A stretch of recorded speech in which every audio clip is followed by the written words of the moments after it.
Саламатсыздарбы, урматтуу телекөрүүчүлөр. Эфирде галстуксуз маек көрсөтүүсүнүн кезектеги чыгарылышы. Бүгүнкү көрсөтүүнүн мейманы Кыргыз Республикасынын эмгеги сиңирген дарыгер Атбаев Мурат Атбаевич болмокчу. Агай, көрсөтүүбүзгө куш келипсиз. Рахмат. Ушул медицина тармагында эмгектенгениңизге 50 жылга жакын убакыт болуптур. Мына ушул кесип, ушул адистик сизге эмне берди? Анан эмнени алды да? Деги эле медицина сиз үчүн эмне? Бул медицина тармагы мен иштеген ошол хирургдук кесип, менин турмушумдагы баардык жакшы нерсенин баардыгы ушул медицинага байланыштуу. Үй бүлөмдөгү ага тууган эл жер менен иштеп, ошолор менен байланышып, ошолор менен жетишкендиктин баардыгы тең жалаң ушу медицинанын аркасынан келди деп эсептейм. Медицинага бул өзү аябагандай оор тармак, буга жетиш үчүн эчен деген тажрыйбалар, окуулар болду. Практикалык неметиги тажрыйба алмашуулар болду. Анан ошентип отуруп, мына ушундай жакшынакай эл сыйлаган деңгээлге жеттик. Эми ошону деле жетиш үчүн абдан ооручулуктар көп болду. Себеби бул бизде медицина дегенде бул эми кесибине байланыштуу оорулар менен көбүнчө иштөө. Ошолордун оорусун алдын алуу боюнча болду.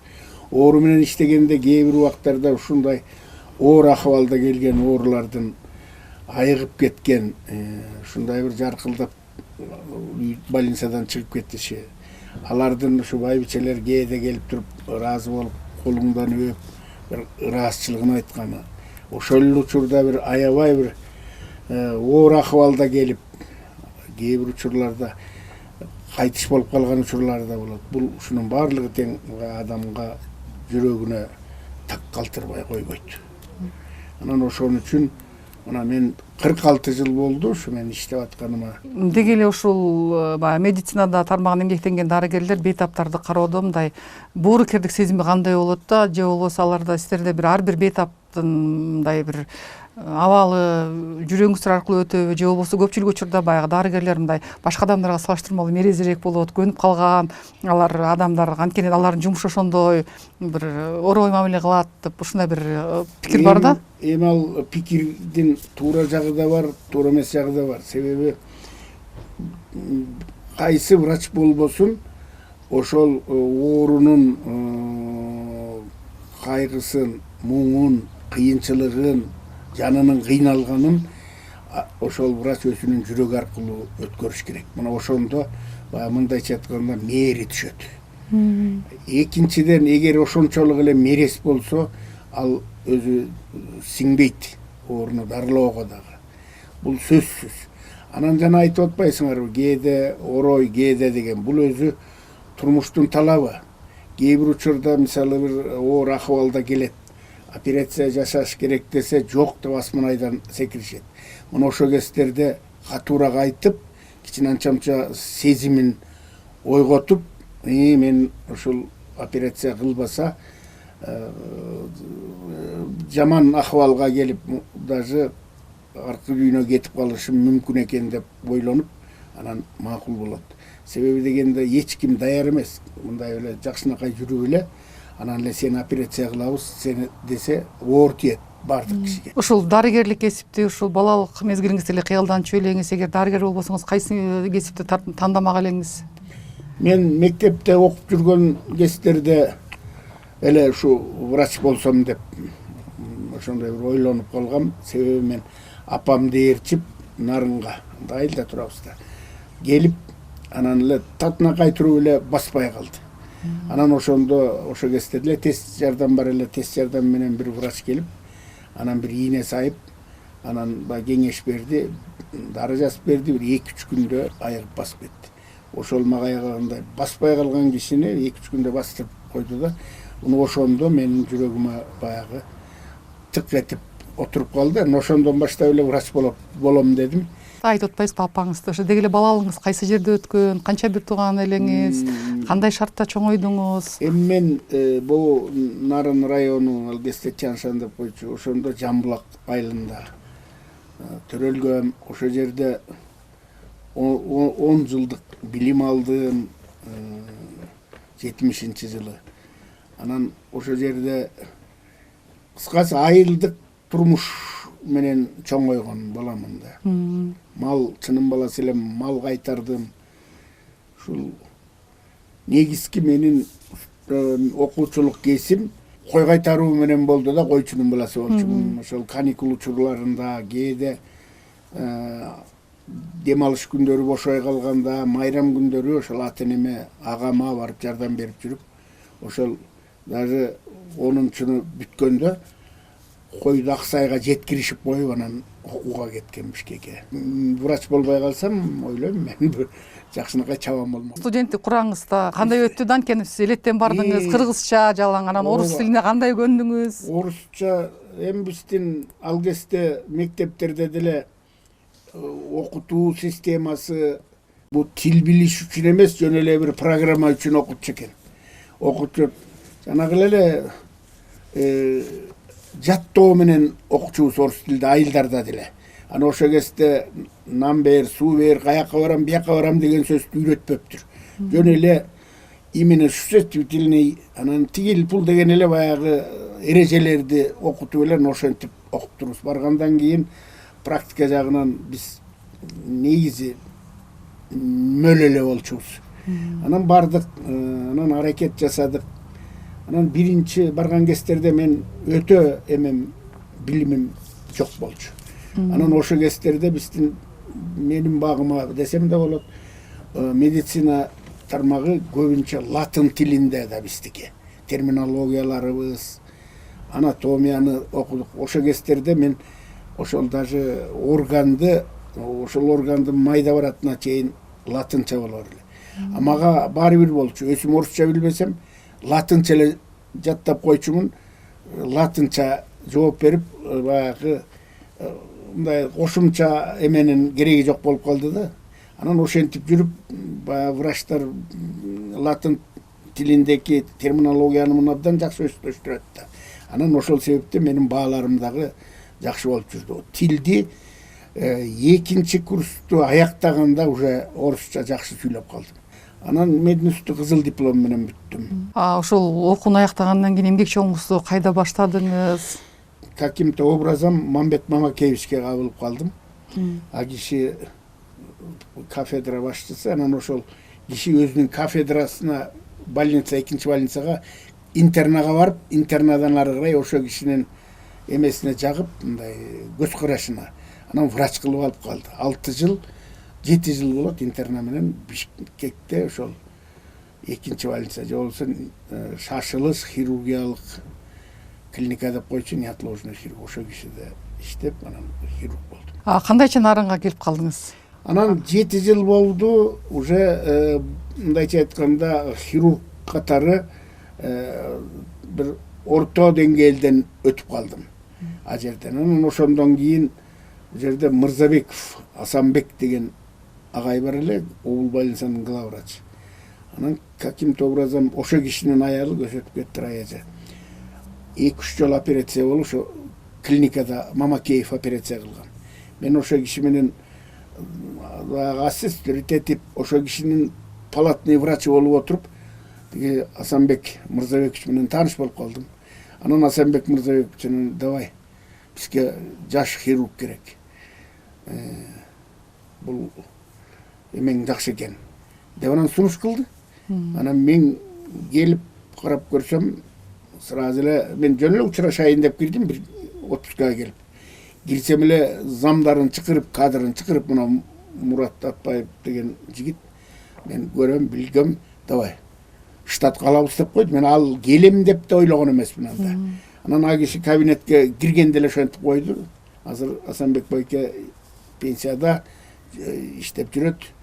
А киши деле мындайча айтканда менин турмуштук бурулушума биринчиси Мамбет Мамакеев болсо, экинчиси Асанбек Мырзабекович болду да.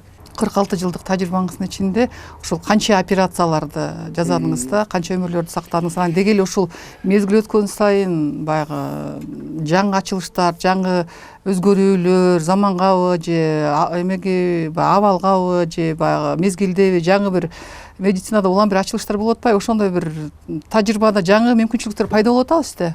Эми 6000ден ашык адамды операция жасап айыктырдым. Андан сырткары канчалаган кишилерди баягы дарылоо жолу менен хирургиялык жол менен эмес дарылоого катыштым.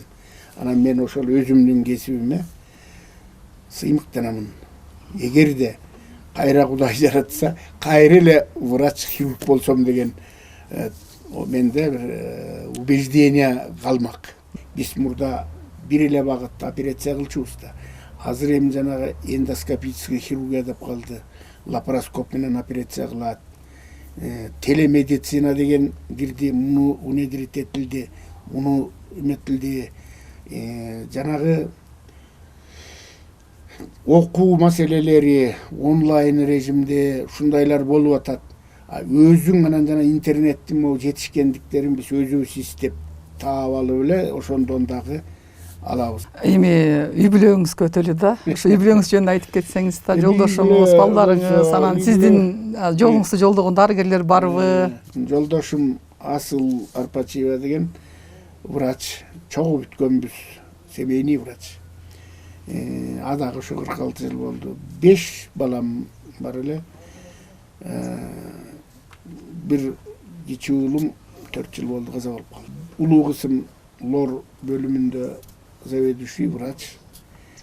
Экинчи кызым Германияга ошол кетип, ошол жактан Мюнхен университетинин медфакультетин бүтүп, мына ушул кезде ангиохирург болуп Мюнхенде иштеп атат. Үчүнчү кызым фармация жака кетти, Неманда иштейт. Уулум Нияз деген уулум бар, ал хирург, мединститут бүткөн. Азыр эми ошол Бишкекте врач болуп, кийинчерээк бизнес тарапка өтүп кетти. Ушунча жыл ичиндеги тажрыйбаңызда бир эсте калган учурлар барбы? Эсте калган учурлары абдан эле көп. Мисалы үчүн мен Нарынга келген убакта биздин элдин санитардык агартуу деп коебуз, же болбосо мындай медицинага түшүнүгү абдан тайкы эле элдики. Жана сокур чеги болобу, өтү болобу, ашказан жарылып кетеби, жанагы ичегиси түйүлөбү, баягы эме деп коебуз да, мындай курч кармаган ооруларды убагында кайрылчу эмес. Анан жүрүп отуруп, ал кабылдап отуруп, жана перитонит деп коебуз. Ичинин баары ринге толуп, анан сепсис деп коебуз. Бул септический состояние жетип, мындайча айтканда кээ бир убактарда акыркы дем менен келчү. Абаны оосу менен лавить эткен да. Ушундай акыбалга да келчү. Анан ошол убактарда ошолордун баары эле эсибизде. Кандай жакшынакай операцияңды жасаба, баары бир сенин аракетиң ошол убакта жардамчы врачтардын да аракети, анестезиолог, реаниматологдун да аракети текке кетип, көп убакта эметип калчу да, майып болуп калчу. Себеби бул өзү элдин кеч келип, анан жанакыдай болгонунан. Анан эми улам жыл өткөн сайын элдин түшүнүгү да жакшы болду. Мына кийинки кездерде иштерге жумушу болбогон менен негизги эл өзүнүн ден соолугуна жакшы карап калды. Мурунка салыштырмалуу. Анан ооругандайын ашып кетсе бир 2-3 күн болбосо аракет жасашат эрте келүүгө. Эрте келгенден кийин ал ошол биздин жасаган жумушубуздун результаты жакшы болот, жакшынакай айыгып кетишет. Деги эле адам ден соолугун сакташ үчүн кандай мамиле кылыш керек өзүнөчү? Мисалы, анан ошо ооруп калган учурда дарыгерлер канча пайыз жардам бере алат адамды калыпка келтирип тургузуш үчүн? Эң биринчи адам өзү ден соолугуна камкордук кылыш керек. Мейли жаш болсун, мейли кары болсун. Кыргызча деле айтылат. Кудай сактансаң сактаймын деп. Ошол жөн сөз эмес.